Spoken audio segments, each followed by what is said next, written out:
बिस्मिल्लाहिर्रहमानिर्रहीम। अस्सलामुअलैकुम।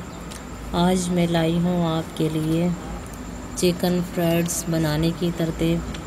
लेकिन बताने से पहले आपसे गुजारिश है कि अगर आपने अभी तक हमारे चैनल सबा किचन को सब्सक्राइब नहीं किया तो इसे सब्सक्राइब कर लें और साथ में लगे बेल आइकन को दबा दें ताकि हर नई आने वाली वीडियो का नोटिफिकेशन आपको मिलता रहे।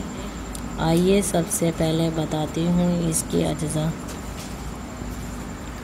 चिकन ब्रेस्ट 2 अदद, नमक हस्बे जायका, पिसा हुआ लहसुन 1 खाने का चम्मच, मायोनीज़ आधी प्याली, मैदा 1 खाने का चम्मच, कुटी हुई लाल मिर्च 1 खाने का चम्मच, पिसी हुई लाल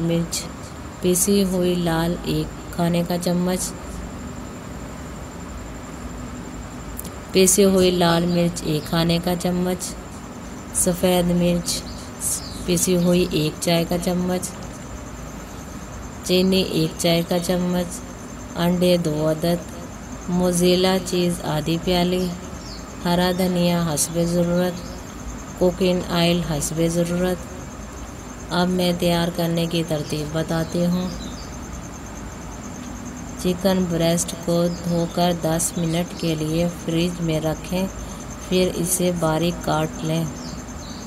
1 प्याली में चिकन डालकर इसमें नमक, लहसुन, मायोनीज़, अंडा, मैदा, काली मिर्च, लाल मिर्च, सफ़ेद मिर्च, चीनी, मोज़रेला चीज़ और बारीक कुटा हुआ हरा धनिया डालकर अच्छी तरह मिलाएं। नॉन स्टिक फ्राई पैन में 2 खाने के चम्मच कुकिंग ऑयल डालकर गरम करें और फिर इसमें चिकन के अमीज़े की टिक्कियाँ बनाकर सुनहरी फ्राई करें। चिली गार्लिक सॉस और मायोनीज़ को मिलाकर सॉस बनाएं और चिकन फ्राइड के साथ पेश करें। मज़ेदार फ्राइज़ तैयार है। मज़ीद अच्छी वीडियो देखने के लिए हमारे चैनल को सब्सक्राइब करें और वीडियो अच्छी लगे तो इसे लाइक और शेयर करें। शुक्रिया।